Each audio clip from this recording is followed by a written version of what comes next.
Unang Juan 5:13-15. Ang mga bagay na ito ay isinulat ko sa inyo upang inyong malaman na kayo'y mayroong buhay na walang hanggan sa inyong nananampalataya sa pangalan ng Anak ng Diyos. Ito ang ating kapanatagan sa Kanya, na kung tayo'y humigi ng anumang bagay na ayon sa Kanyang kalooban, tayo'y pinapakinggan niya.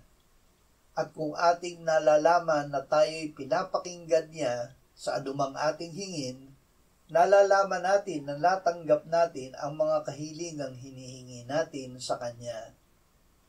Manalig na sinagot na ang panalangin. Tayo na sumasampalataya ay pinananahanan ni Jesus. Ang Diyos ay nagpatotoo na tayo ay binigyan niya ng buhay na walang hanggan, at ang buhay na ito ay nasa Kanyang anak. Ang kinaroroonan ng anak ay kinaroroonan ng buhay. Si Jesus ang ating punong pari na ngayon ay namamagitan para sa atin sa kanan ng Ama sa langit. Ibinigay niya ang Espiritu Santo na ngayon ay nananahan sa atin.